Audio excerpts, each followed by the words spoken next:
අරුලියන යටි ඊළඟ දරුවක් දාලා ලියන්නේ. දුන්නකින් ඊතලයක් විදීමේදී. දුන්නකින් ඊතලයක් විදීමේදී. දුන්නකින් ඊතලයක් විදීමේදී. ද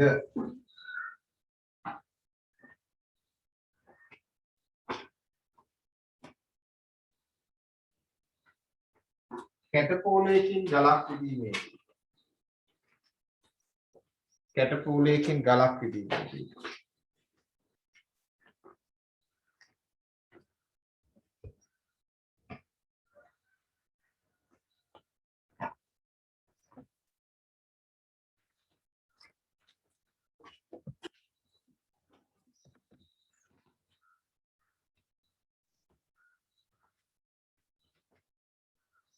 ගලක් විදීමේදී.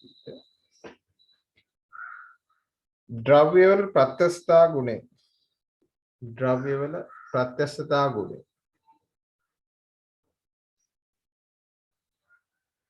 භාවිතයට ගැනේ.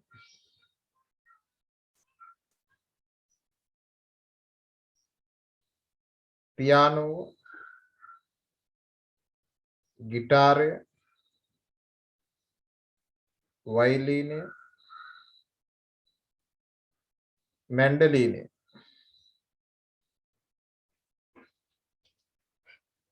ආදී සංගීත භාණ්ඩ. ආදී සංගීත භාණ්ඩ.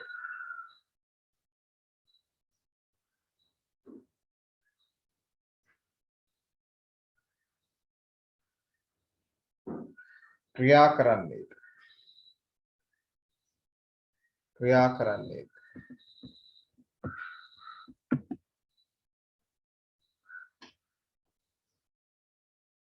ඒවායේ ඇති කම්බි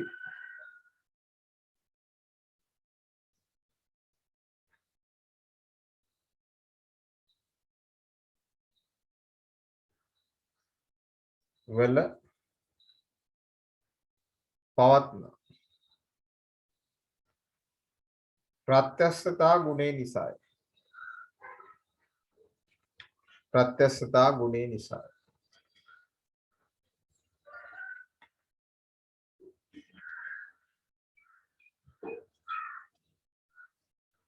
ඊට පස්සේ පුතේ අපිට මෙයා ඔය ප්‍රත්‍යස්ස හා අප්‍රත්‍යස්ස ද්‍රව්‍ය වෙන් කරන්න.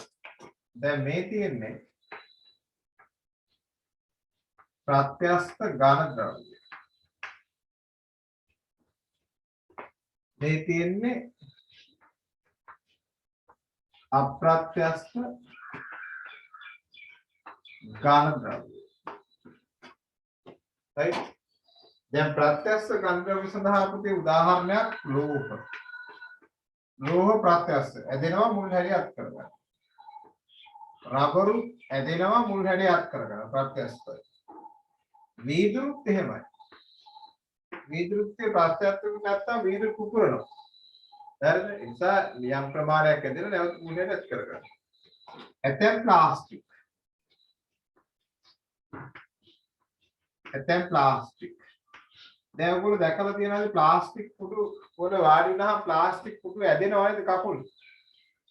කකුල් ටික ඇදලා ආපහු පුටුවෙන් අපි නැගිට්ටාම ආපහු පුටු ඒ පිහිටීමට වෙනවනේ. ඒතර ඒවා ප්‍රත්‍යස්ස. ප්‍රත්‍යස්ස නොවුනොත් සමහරට ඒවා ශක්තිය අඩු වෙන්න පුළුවන්. ඇදෙන්නේ නැතිව තමයි තාර. ඇදෙන්නේ. මැටි. පිඟාන් මැටි. පිඟාන් මැටි. प्लास्टिसीन මොනවද ප්ලාස්ටිසින් කියන්නේ? ප්ලාස්ටිසින් කියන්නේ ක්ලේ අර පොඩි කාලේ එක සාත්තු හදාගෙන ගන්න පොඩි දොල්ලම ක්ලේ ඒ කියන්නේ මේවා ප්ලාස්ටිසින් ප්‍රත්‍යස්ස නැහැ. රේදි ප්‍රත්‍යස්ස නැහැ. ඊට පස්සේ ලී ප්‍රත්‍යස්ස නැහැ. අප්‍රත්‍යස්ස. කඩදාසි කඩදාසි कार्डबोर्ड දැන් ගියසර විභාග අහන්න තිබ්බේ පුස්තිකාතිය. යාව විභාග අහන්න තිබ්බේ පුස්තිකාතිය. එහේ ප්‍රත්‍යස්ථතාව. දැන් මේ අවුරුද්දේ දැන් එහෙනම් එන්න වර්ග දෙකක් තියෙනවා. පුෂ්ටිකාතිති අහන්නත් පුළුවන්. එතකොට දුෂ්ටාවිතාව අහන්නත් පුළුවන්. ආපහු විභාග ලේසි කරන්න කියලා ඉතින් ප්‍රත්‍යස්ථාව අහන්නත් පුළුවන්. මොකද ගිය අවුරුද්දේ ප්‍රත්‍යස්ථාවනේ. එනිසා පුතේ මේ දැන් ඉස්සර වගේ නෙවෙයි විභාග රචනා සමහරව ලේසි කරන්න කියලා ගිය අවුරුද්දේ මේක අහපුවාම ගිය අවුරුද්දේ එක නොකරොත් එලේ පාඩු. ඒ නිසා සම්පූර්ණ සිලබස් එක අදහස් තියෙන්න ඕනේ. ලියන වාක්‍යයක්. පහත දක්වා ඇත්තේ. පහත දක්වා ඇත්තේ. प्रत्यक्ष द्रव्य. प्रत्यक्ष द्रव्य. हाँ अप्रत्यक्ष द्रव्य.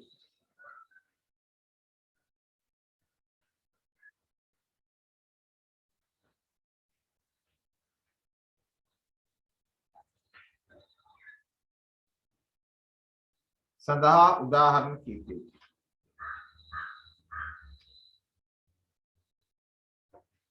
उदाहरण कीजिए.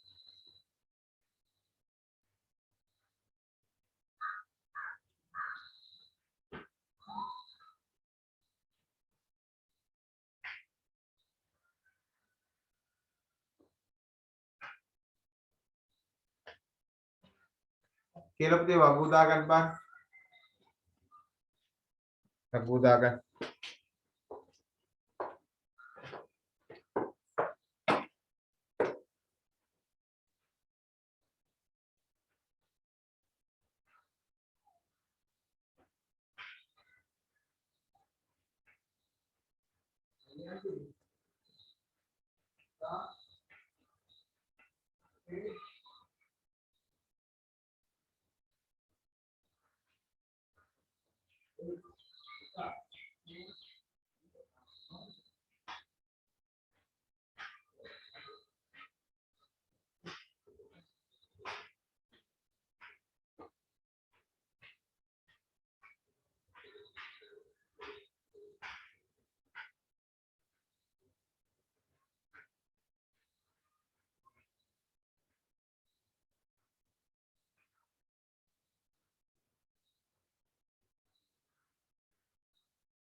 ඉවරයි.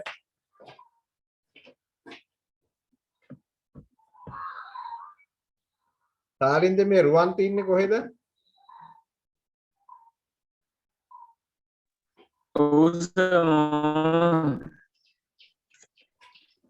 යාට සිග්නල් හොඳටම නැහැ.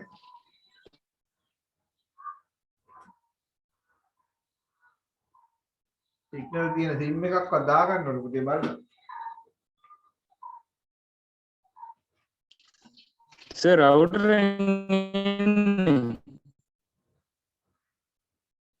අවුට්ටරෙන් ආවනම් පුතේ සිග්නල් තියෙන්නේ බයිට වඩා. ඒ තියෙන මොකක් හරි පාවිච්චි කරන එකේ ඩයලොග් එහෙම එන කචල් සමහර පැතිවල. නෑ සර් SLT SLT නම් තියෙන්න බෑ නේද? මෙයා විනාඩි 5ක් වඩා කට් කරපුවා.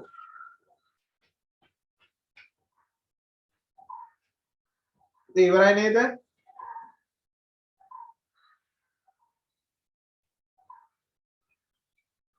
ඉවරයි.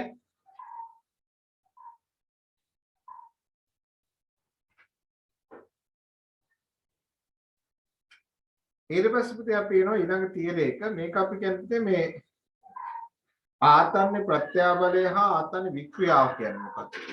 ආතන්න කියන්නේ පුතේ ඇදෙනවා කියන එක නේද? එතකොට මොකද්ද මේ ආතන්න ප්‍රත්‍යාබලය හා ආතන්න වික්‍රියාව කියන්නේ? එතකොට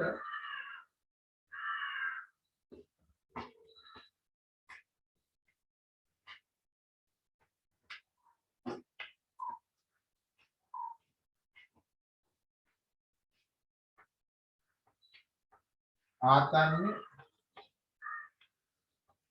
ප්‍රත්‍යාබලය හා ආතන්න වික්‍රියාව.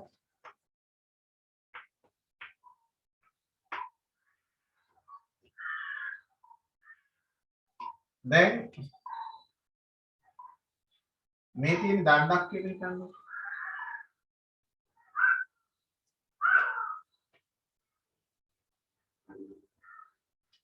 ඒගොල්ලෝ මාතෘකාව ලිව්වද?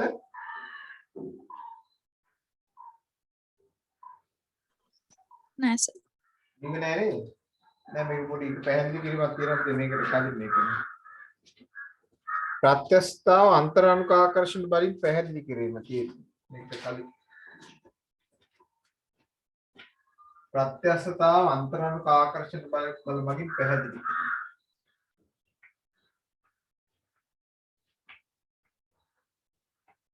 තාවය अंतर अनुक आकर्षण बल मगिන් පැහැදිලි කෙරේ. දැන් හිතන්නකෝ මේ තියෙන පුතේ සිහින් දණ්ඩක් කියලා. මේ තියෙන සිහින් දණ්ඩ. දැන් මේ සිහින් දණ්ඩ අපි බාහිර බලයක් යොදපුවාම මේක ඇදෙනවනේ. එතන මේ දෙපැත්තට මෙහෙම ඇදෙනවා. ඇදෙන නම් පුතේ මෙයාගේ බල දෙකක් තියෙන්නේ. ඇදෙන බල දෙකක් ඉන්නවා. එතකොට දැන් මේ සමාන හා ප්‍රතිවිරුද්ධ එක්වල දෙකක් තිබුණොත් මෙයාගේ අපි මේ අභ්‍යන්තර මධ්‍ය පෘෂ්ඨය ගන්නවා. දැන් මේ බලයට සමාන එක් බලයක් මෙයාගේ අන්තරානුක ආකර්ෂණ බල මගින් මෙයා නිපදවා ගන්න. ඒ කියන්නේ එක් බලයක් එතනකොට සමාන හා ප්‍රතිවිරුද්ධ එක් බල දෙකක් මේ අභ්‍යන්තර පෘෂ්ඨයේ අන්තරානුක ආකර්ෂණ බල මගින් නිපදවා ගන්න. දැන් මේ පැත්තත් මෙයා ඇදෙනවනේ. ඇදෙනකොට මේ අභ්‍යන්තර පෘෂ්ඨයේ මගින් මෙයාගේ එක් බලයක් නිපදවා ගන්න. දැන් මේ බාහිර බල දෙක ඉවත් කරයින් පස්සේ දැන් තියෙන්නේ මේ අභ්‍යන්තර පෘෂ්ඨයේ තිබ්බ අන්තරානුක ආකර්ෂණ බලය පමණයි. අන්තරානුක ආකර්ෂණ බලය පමණයි. ඒ නිසා මේ බල දෙක යටතේ මේ වාස්තුව නැවත මුල් හැඩය අත් කරගන්න. ඔක තමයි අපේ ක්‍රියාවලිය. එතකොට නැවත මුල් හැඩය අත් කරගන්න මෙයාගේ අන්තරානුකාකර්ෂණ බලවල ප්‍රබලතාවය අර කලින් තිබ්බ ප්‍රබලතාවයෙන් තියෙන්න බෑ.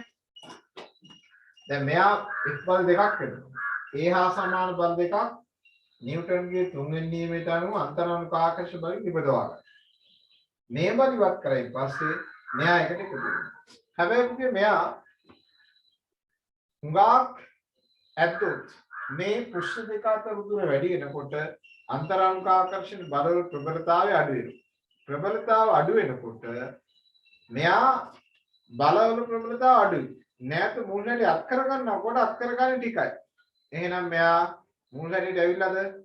නැහැ. මෙයාගේ ස්ථිර විතතියක් කියන එකක් මෙයාගේ තියෙනවා. ඒ කියන්නේ මුල් හැඩයම නෑත ඇදිලා තියෙන්නේ. ඒ නිසා මෙයා නැවත මුල් හැඩය අත් කරගන්න නම් මේ ප්‍රත්‍යස්ත ගුණය කියන එකේ තියෙනවා. මේක අපි පස්සේ කතා කරන ප්‍රත්‍යස්ත සීමාව, සුවිකාර සීමාව, ඔය කියන සීමා ටික වෙන් කරනවා. එතකොට මේ ප්‍රත්‍යස්තාව කියන එක නම් සිදු වෙන්නේ මෙයාගේ මේ අන්තරානුක ආකර්ෂණ බල නිසා. පැහැදිලිද? right. දෙයන් මාතෘකාව ප්‍රත්‍යස්තතාව අන්තරානුක ආකර්ෂණ බල මගින් ප්‍රත්‍යස්තතාව අන්තර් අනුක ආකර්ෂණ බල මගින් විස්තර කෙරේ.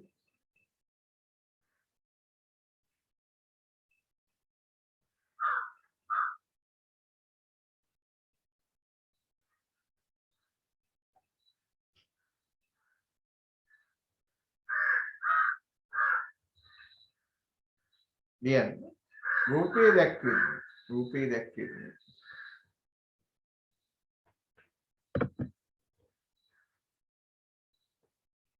දිග සිම්පල් ලෙන් මම රූප ස්තරාන මෙහෙම පස්සේ දාන්නම්. දිග සිම්පල් ලෙන්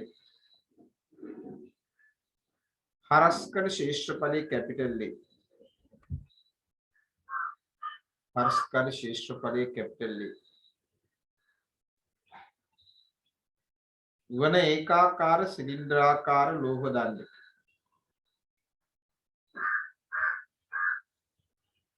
වන ඒකාකාර සිලින්ඩරාකාර ලෝහ දණ්ඩ.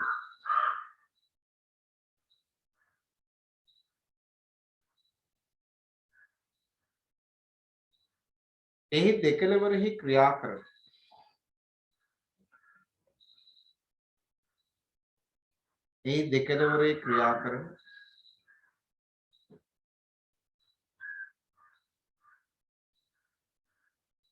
සමාන හා ප්‍රතිවිරුද්ධ F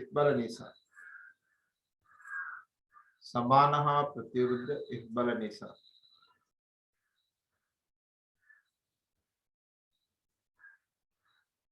දණ්ඩ ආතතියකට ලක් වී ඇති අතර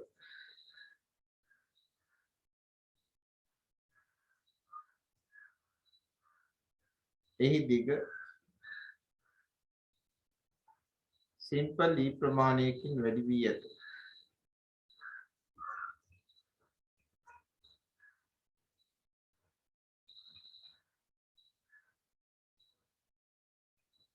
මෙම දිගෙහි වැඩි වීම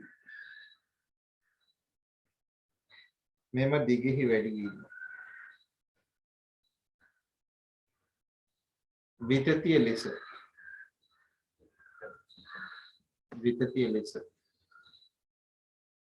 හැඳින්වේ.